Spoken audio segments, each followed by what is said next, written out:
Good morning, everyone. Good morning.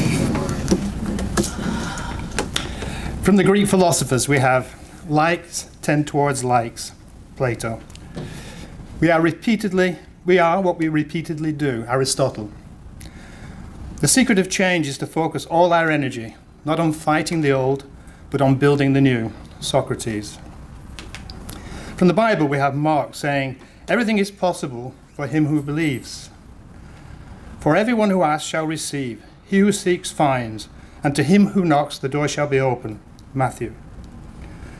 For a man thinks in his heart, so he is, Proverbs. And perhaps one of the most famous of all the sayings from the Bible, I tell you the truth, you can say to this mountain, may be lifted up and thrown into the sea, and it will happen.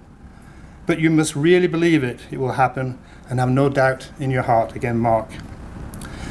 The Buddha tells us, we are today what comes from our thoughts of yesterday, and our present thoughts build our life of tomorrow. Our life is the creation of the mind. Gandhi, the law of love, called attraction, affinity, cohesion, if you like, governs the world. And Winston Churchill, you create your own universe as you go along. So even from our daily vernacular, you can tell the character of a person by the company they keep. Or be careful what you wish for, it just might come true. So we can see from through the early Greek philosophers, the ancient religious texts, and many great minds throughout history, right up until today with our colloquial sayings, human race has accepted a common belief that we can create what we experience. This law of affinity and attraction is both intrinsic and unchanging over time and cultures, and perhaps it's as common as the belief as there is life after death. So today I'm going to share with you my studies and reflections on the subject of the law of affinity and attraction. Note that the title implies this is just one law, and although there's a great overlap between and commonality between the meanings of the word affinity and attraction, there are some subtle differences. So I'm going to start off with some definitions. First, let's talk a little bit about law. And really, laws can be categorized in three major groups. Civil law, which the dictionary defines as a system of rules that created and enforced through social or government institution to regulate behaviors. If you go back to the time when we're all hunter-gatherers, 50, 60, 10,000 years ago, Homo sapiens lived in very small groups, maybe just family groups of maybe 10, 12 people at the most. And there was no need for laws. They all knew what was together, they're all together, all related, no conflicts. But about 10,000 years ago, we started with the agricultural revolution, started to be fixed in one place, planting, taming the animals, and society exploded. And with that society exploding, there was a clash of free wills. We all have free wills. And hence, we started to develop laws. And with the development of society and cultures, those laws also developed. So laws, civil laws are something that continuously are changing due to the times. You've only got to look at these last few years here in the US with the changes in terms of the law of marriage. And even a couple of weeks ago, Saudi Arabia actually allowed women to drive cars for the first time. So laws are continuously evolving. So that's one group of laws. Second group is really the law of science. And the dictionary defines the law of science as a statement that describes or predicts a range of phenomena as they appear in nature. So it's an effort by the human mind to try and understand better our surroundings. Perhaps most representative of the law of science is the law of gravity. If I was to drop this, we all know it will fall to the ground. And actually science predicts how long it will take, very accurately. That's the law of science. But similar with the law of civil laws, laws of science also change, albeit at a slower pace, but they change with our evolvement and our knowledge of technologies, knowledge of science. So much so that, going back a few hundred years, everyone thought that the Earth revolved around the sun. We now know it's the opposite. And even the law of gravity, that was based on Newton's thinkings, has limits now, we now know. If we get down to atomic level, the law of gravity does not work anymore. We get down to the quantum level. So again, they change over time. And then the third and most important laws are the natural law. And again, the dictionary defines natural law based on the philosophy, asserting that certain rights are inherent by virtue of a human nature, endowed by God or some other transcendental source or creator. So this is much more, obviously much more holistic, much more embranches a lot more and really encapsulated civil law and law of science. This is the law that really matters, whether we call it the natural law, or the divine laws, or the moral laws. They really all come together in the same thing. And in the Spirits book, Kardec asks in question 614, what is the natural law? And the Spirits tell him it's the only law that truly is necessary for human beings to be happy. So I think that is the fundamental law. At the end of the day, whether the law of attraction falls into science, which it does in some ways, is it a natural law? Yes, it is, because it helps us, just like the law of cause and effects, it helps us to grow and become better human beings. So let's move on to the next definition, that's affinity. And the dictionary again defines affinity as a spontaneous or natural liking to something or somebody, a relationship, especially marriage. And the synonyms are empathy or sympathy for, rapport or harmony with, mutual respect and understanding. So I think I can have a liking for music with a special affinity for the Beatles and Beethoven, but not necessarily the Beatles or Beethoven like me, but that's my affinity for something. But when we apply affinity to individuals, then it's much more of a mutual thing. Affinity is normally used in the context of a mutual relation. Both parts of the relationship agree with each other and respect and understand each other. Just I have a beautiful affinity for my wife sitting here in front.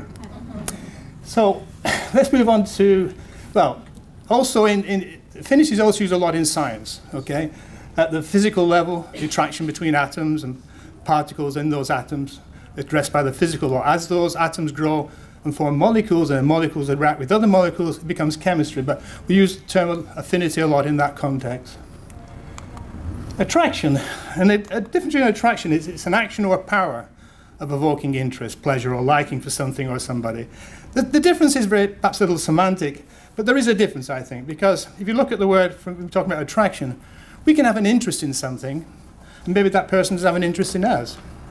But conversely, I might create an interest in my mind and attract something that I don't like, which is different from my understanding of affinity. Okay, so let's move on. And when I started preparing for this talk, I got myself a blank piece of paper and thought, well, what do I know about the law of affinity and attraction? And I started to write down, I ended up with 6 questions. I'm going to share them with you now. So these are things I was using as a driver for collecting information and preparing for this presentation. Okay? First one is what the Spirits tell us about the law of affinity and attraction. That's obvious. We're here at the Spiritist Center. We need to know what the Spirits tell us. What are the mechanisms behind that law of attraction? And how does it work? How does it drive and make the law of attraction work? How do we influence or are influenced by the law with respect to incarnate or discarnate spirits? What are the boundaries? I mean, is there a limit with what we can create and attract? Interesting question.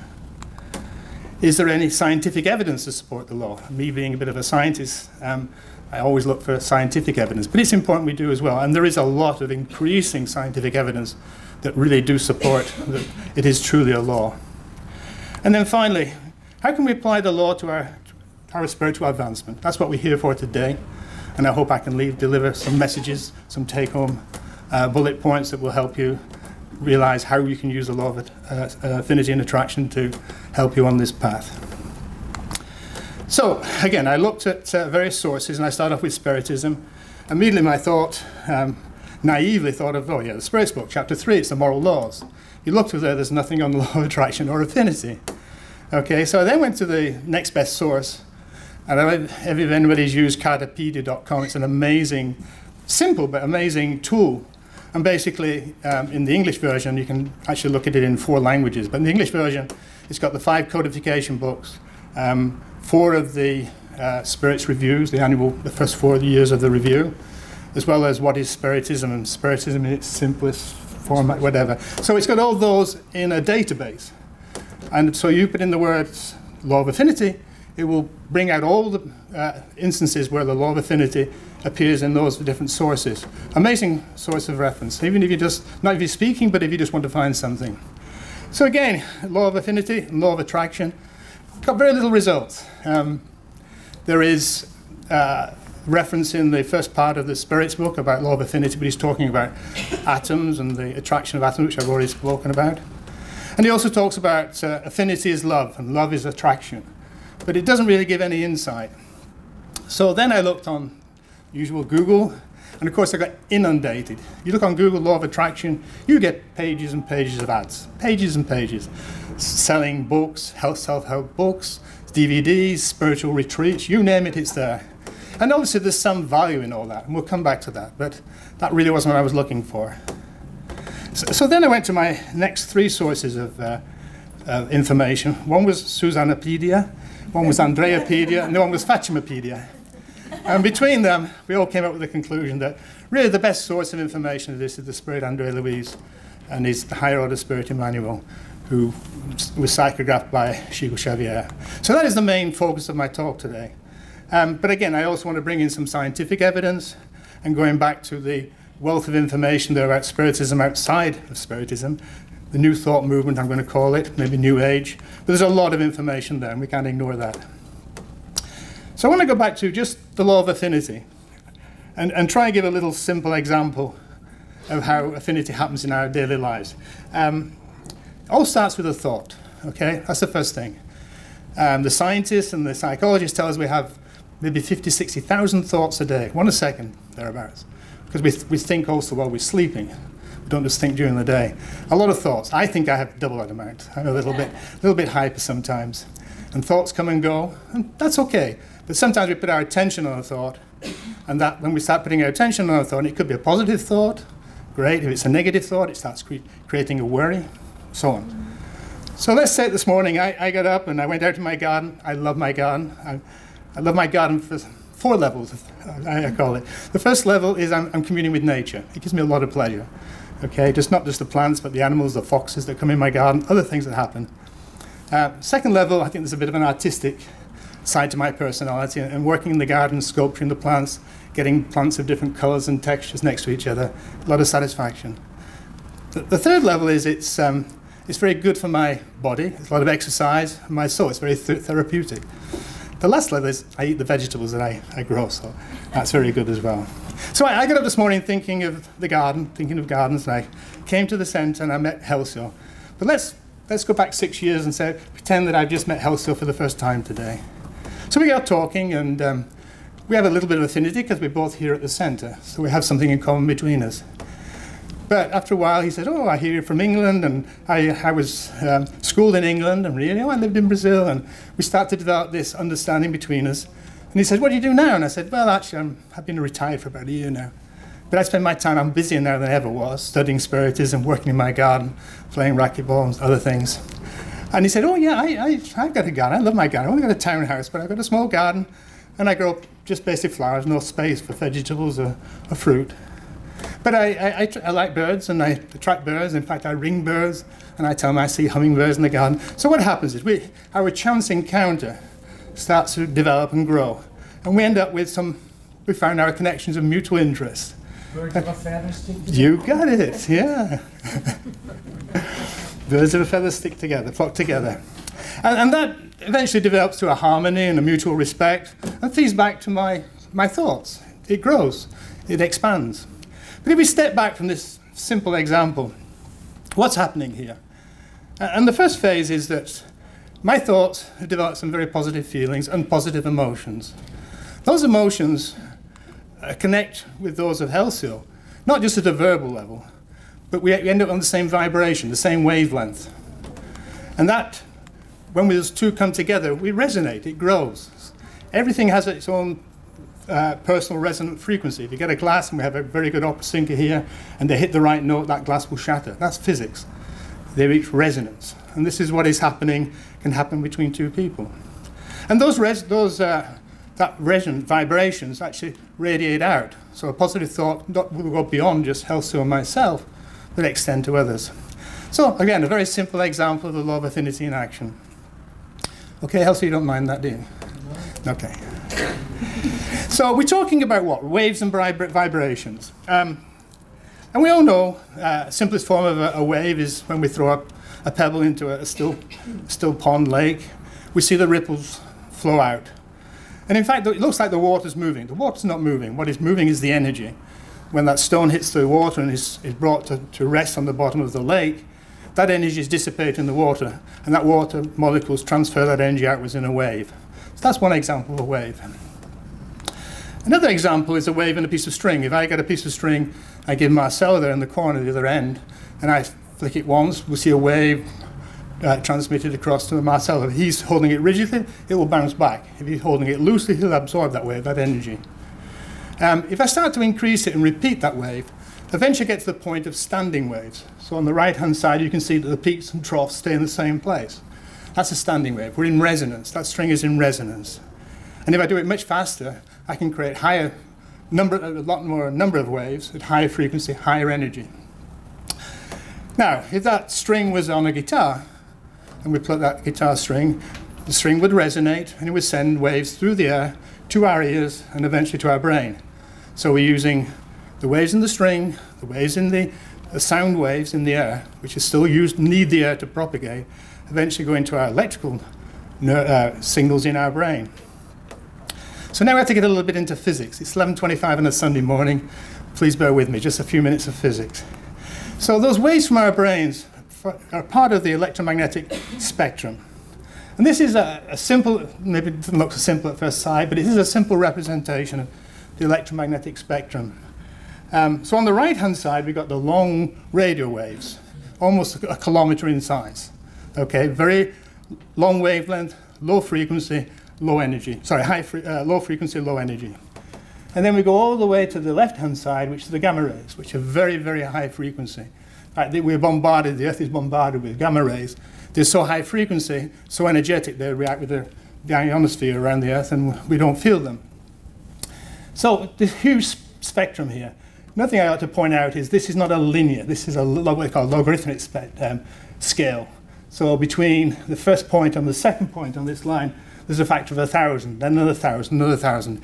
If we were to do a linear scale here, we'd only see radio waves because everything would be down in this corner here. But just to give you some idea of the expanse of the spectrum. Now we as human beings have a very small sensory device called the eye, and we can see in that very small bandwidth of the visible light. Interesting enough, insects, bees and birds can actually see in the ultraviolet. That's how they find flowers and so on. So again, the point I'm making is we have this huge spectrum. We're being bombarded with these waves of all different frequencies from all different sources. And we're only able, at the moment in our present level of evolution, to just detect that one narrow range. The other thing is, we actually emit radiation. If we were to turn all the lights off here, make it totally dark, I wouldn't be able to see you. But if I were to get an infrared camera, I'd be able to see everybody here. Okay, so we actually emit infrared radiation. And we emit other signals too. I mean, if you go to the doctor to see what's your heart, we have an electrocardiogram, and that's detecting electrical waves from the heart, from the muscles and the electrical activity in the body. Same with the brain waves. We're emitting radio waves as well, electromagnetic radiation as well. All right, end of Physics 101. So now I want to go to Andrea Luiz. For those who don't know, Andrea Luiz was a doctor living in Brazil a couple of centuries ago.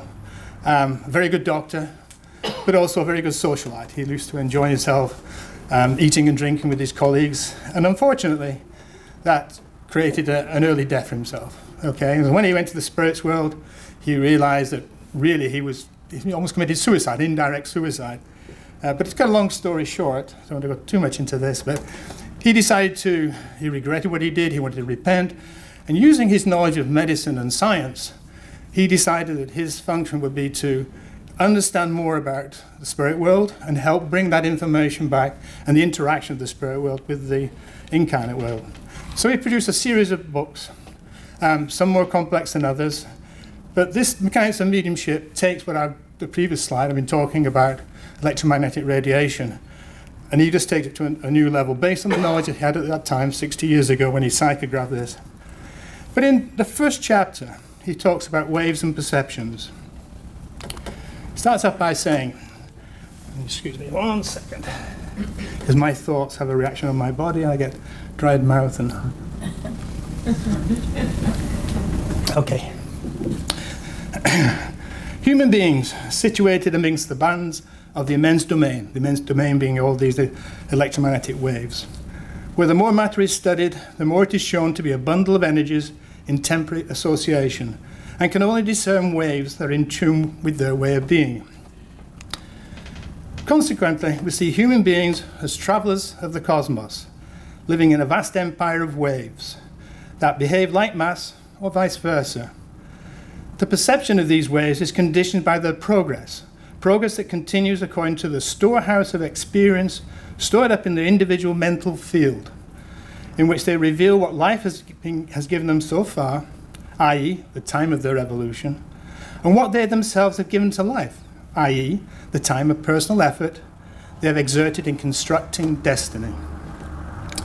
And finally, in this one page, the opening page, for the appreciation and enrichment of the road they have to travel, they receive from the same life which cradles them and which they must serve, the treasure of the brain. Using their brain, they exteriorize the waves that mark their individuality in the concert of universal forces, and they absorb those to which they are attuned, increasing the resources of their storehouse of knowledge from which they can draw the active perfecting of themselves in the endeavor of a self-sublimation. I could spend a whole lecture on this one page, I think. It is so much information there, so rich. Just like to point out a few things that I found interesting. Ways that behave like mass or vice versa, and we know now from quantum physics that when we get down to the quantum level, an observer cannot decide whether it's a wave or a mass or a particle. And he goes on to say, the perception of these waves is conditioned by their progress that continues according to the storehouse of experience, and I'm highlighting this, the storehouse of experience stored in their individual mental field.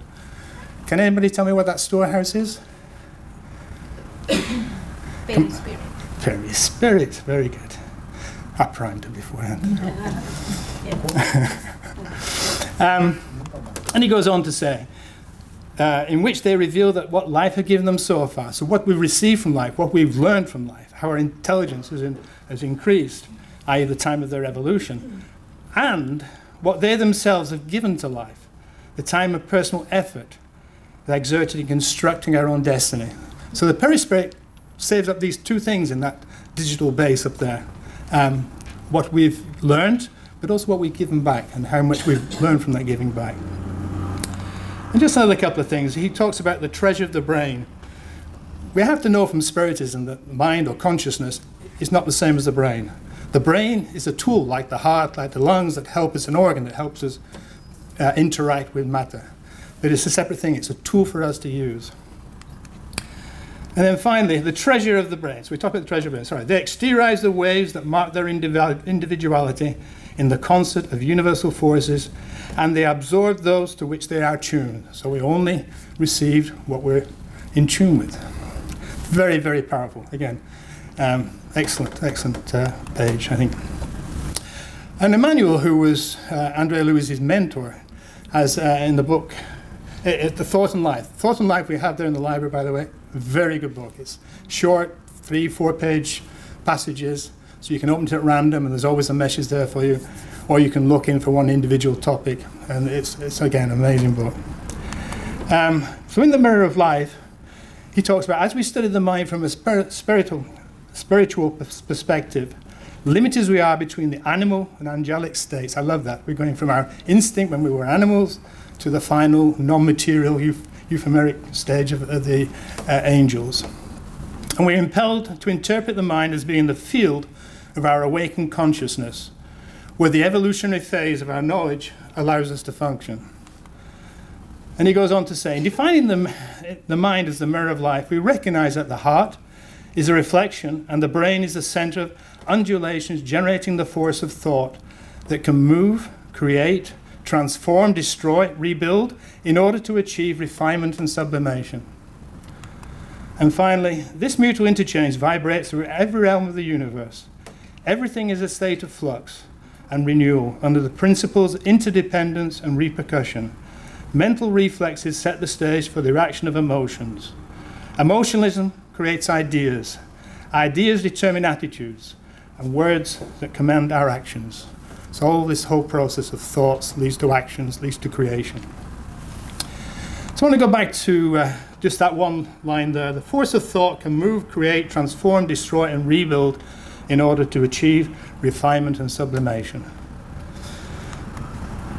So I want to go back to Andrea Luiz now, and another of his books in the realms of mediumship.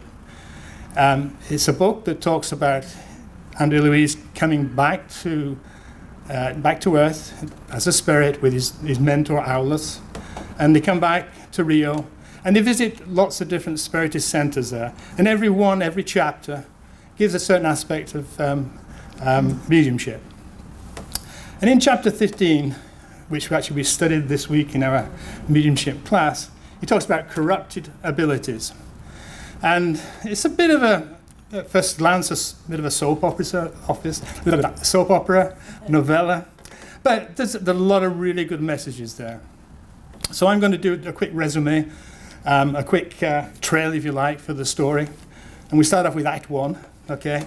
It's a cheap bar in Rio, okay? So they're walking between centers and they see some commotion outside of a bar. And these two spirits walk into a bar. I'm not going to tell you a joke, by the way. That's not a lead into a joke. So Andrea Luiz and Aula go into the bar. And the first thing he writes is, it was crowded, a lot of gaiety, a lot of people. The environment emanations produce an indefinable sense of discomfort. Huddled around the inveterate smokers and drinkers were sad, discarnate spirits. First message here is, I think he's trying to convey, is that when we eventually move over to the spiritual world, we take with us what we were before we left. We don't change. So we have addictions, be it alcohol, be it nicotine, be it opioids or whatever. We take that with us. And that's a little message to just bear in mind. So they go into the bar, they find this little room on the side, and he says, at a table well provided with fine cognac, a young man was smoking heavily under the control of a spirit whose repulsive appearance was worthy of pity. The man was writing, writing, writing. I think the second message is here is that we all have mediumistic abilities, some greater than the others. And obviously this young man had very strong psychographic abilities. He was writing, writing, writing.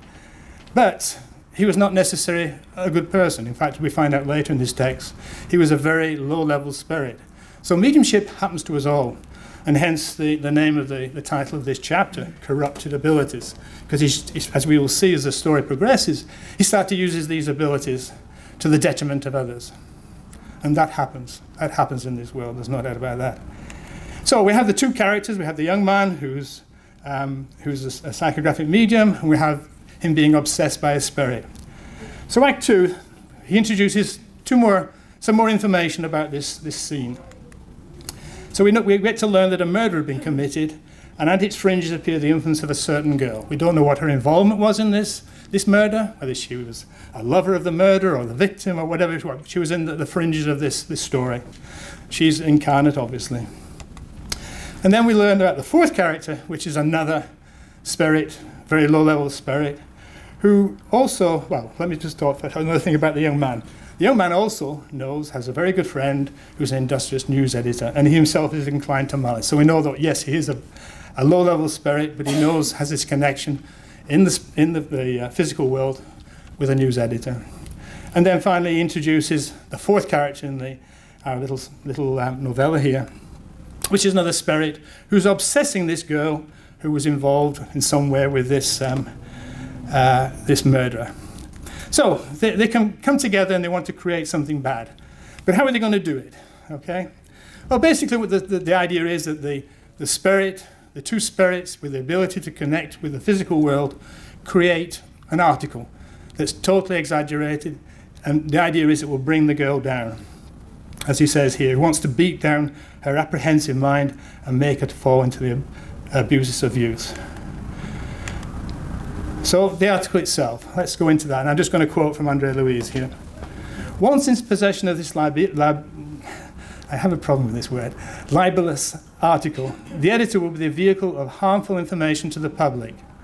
The girl from one moment to the next will be exposed to the most heartless accusations and will certainly become very troubled since she did not play a role in the crime in the way they intend to report it. The obsessor, calculatedly using the young man with whom he is attuned, means for the piece to cause a sensation. He wants to disparage her moral life, thus break her character, dragging her down, if possible, to the vicious swamp where he dwells. So taking aside, if we had no knowledge of the spiritual existence and the spiritual influences, this goes on all the day, every day, right? Whether it's through Facebook, we send out texts on Facebook, we don't like somebody and we write about it, that brings in more information.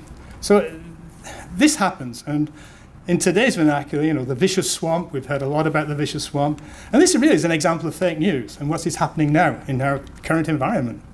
There's no difference. So, Andrea Luiz writes in the conclusions, this scene should induce us to meditate on the general phenomenon of interaction with the spirit world, which happens to all humankind without its perception. Mediumistic faculties and collaboration from the spirit world are everywhere. Wherever there is thought, there are mental currents. And wherever there are mental currents, there is association. And every association entails interdependence and mutual influence. So we can see how necessary it is to live nobly, so that we can attract thoughts that ennoble us. Dignified work, goodness, fraternal understanding, serving our fellow beings, respect for nature and prayer are the best means of assimilating the high principles of life. A beautiful message. So that's one of the take-home points of today. But this is an example of negative spiritual influence. And I tried to find some examples of positive influence, and there are so many. But I've just pulled out 4 from that I found, I think, illustrate the point of what positive spiritual interaction, both spiritual on the incarnate plane, but also to the spiritual plane. First thing that came to mind in the field of music was Beethoven. Beethoven, when he wrote the Ninth Symphony, the beautiful Ninth Symphony, he was totally deaf. How can someone write something of such complexity and beauty when he's deaf? And I particularly like this picture I found because it shows the hand and the mind in blue as if, yeah, I'm sure he must have been receiving some positive spiritual influence.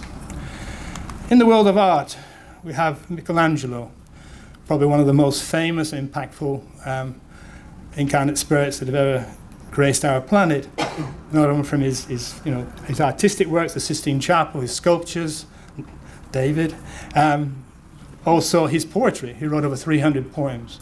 Amazing, amazing person. But he had all the indications are from the research that's been done. He was mentally disturbed. And that's a characteristic we see in a lot of very highly advanced artists. Third one I'd like to bring up is from literature, and Helen Keller. Now, Helen Keller, before she was 2 years old, she had meningitis and she lost both her sight and hearing.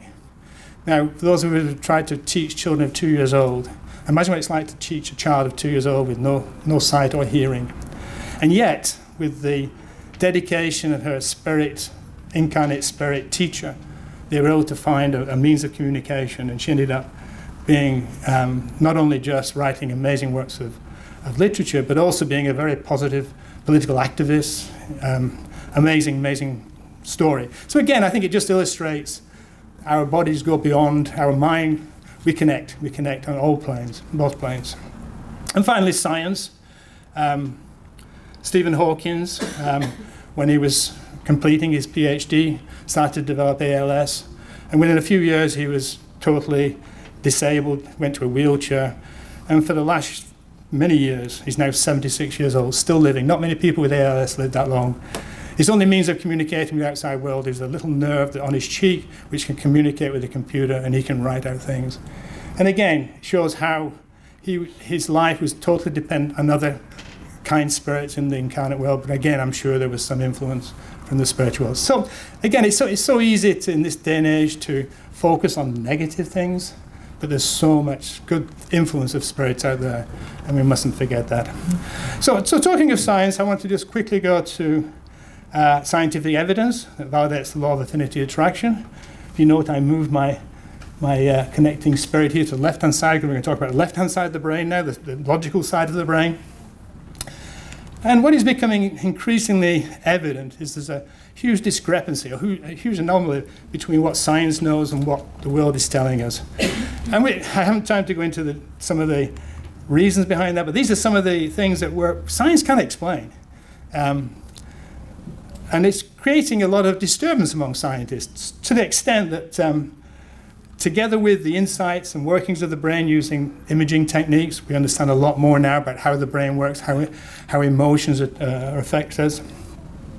It's giving drive to a new science, which is beginning to be called a post-materialist science. All our science that I learned in school and everybody else here is based on atoms, based on material. Everything is material. But there's something missing there. And Dr. Mario Budigard, he's Canadian, but he's now at the University of Arizona. In 2014, he pulled together a team, and they formed the Academy of oh my gosh, true science. I think it's not quite open science, where they try to invite scientists who often have these beliefs underneath, but they're almost too frightened to talk about it in public because it's against the scientific way of thinking. So they're trying to encourage people to just break that paradigm shift, the same way that Copernicus brought the paradigm shift as, you know, the sun rotates around the Earth rather than the Earth rotates around the sun. It's a paradigm shift. What I find more encouraging about this, and really exciting, is that he formed this group with 8 different scientists from neurobiology, neuroscience, physics, philosophy. And within that group of those 8 is a gentleman called Dr. Gary Schwartz. Now, Gary Schwartz is not a spiritist, but he's taught twice, I think, at the American Spiritist Convention. Very intelligent. He's looking for empirical evidence all the time. His wife, he believes, is a medium. He doesn't talk about mediumship. He talks about spirit in general. But very intellectual and brings a lot to the picture. And another member of the 8-member group is a gentleman called Alexander Moreira Almeida, who's a Brazilian spiritist. But he works in psychology, very well renowned in Brazil, not only from his spiritist activities, but also his medical activities. So what I find very encouraging in this group, and it's called opensciences.org. If you want to go into that website, go in. There are lots of videos that address all these items I put up here in the top. And very exciting. So you can see I'm a scientist. I get very excited about that. But I think it's so encouraging to see that the spiritist message is getting into these circles. And this will increase this conversion of science and spiritism and spirituality in general. Just to getting close to the end, going back to New Thought adherence, that was something, it's a wave that's happened particularly in the US here in the last century. And these are some of the beliefs which align perfectly with ours in Spiritism.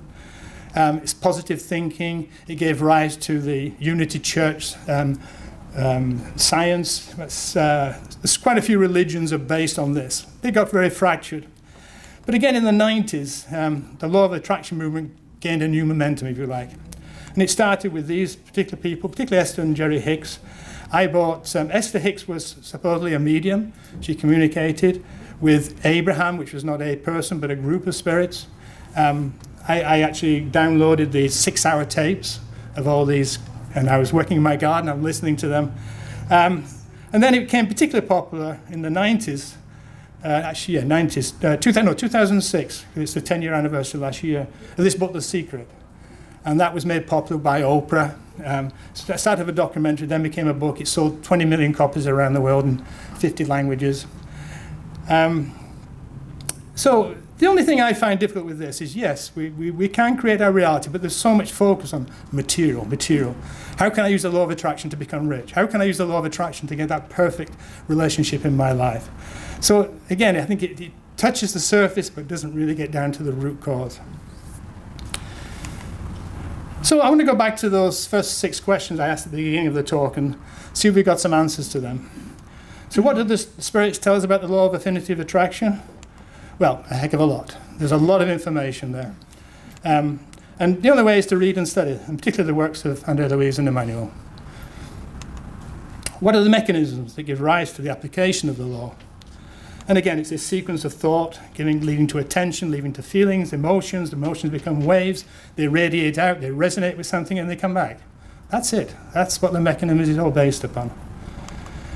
Question 3, how do we influence or influenced by the law with respect to incarnate and discarnate spirit? Well, we talked about Andrea Luiz, we talked about other spirits. I think we've covered that really through our thoughts, especially those that are created with attention and intention. Yeah, we have bad thoughts coming through, but just let it go. Focus on the ones that really, really count. What are the boundaries? And this is a tough one. And I believe there are no boundaries. There are no boundaries. If I wanted to I could pick this up with my hand using mechanical energy. If I wanted to move it, I could do it with my thoughts. Problem is I'm not very evolved yet, so I have to wait yet. I'm not going to be able to do it today, maybe the next lifetime. So time is a factor here. We can create whatever we want, it just might take us a while, and maybe a few lifetimes. Question 5, is there any scientific evidence to support the law? Well, yes, I think I've just briefly touched on that. Increasing wealth of understanding of how the mind consciousness is separate, although associated with the brain, and how our thoughts are manifested in our reality. So watch this space. There's a lot more to come in the next few years, I believe. How can we apply the law to our spiritual advancement? And the message I want to leave here is just simple and in 3 parts. The first one is self-discipline of our thoughts. We need to do some real good housekeeping up there and really be aware of what we're thinking. Secondly, be responsible. We can't blame others. Whatever we attract into our life, we created. Once you really believe in that, you shift your perspective. You get this paradigm shift. And lastly, and I started with a quote from Socrates, so I want to end with another one from Socrates, is know thyself. Okay, and just finally, I think the last slide, and I finished just on time. Albert Einstein was one of the most amazing scientists probably ever graced our planet. He was not just an amazing intelligence and scientist, but he was also a really good philosopher and a very moral person. And he left us with this message. Everything is energy, and that's all there is to it. Or all there is to it, yeah. Match the frequency of the reality you want, and you cannot help but get that reality. It can be no other way. This is not philosophy. This is physics. So with that note, I'll pass it over to Susanna. I think we've got a little bit of time for questions, comments.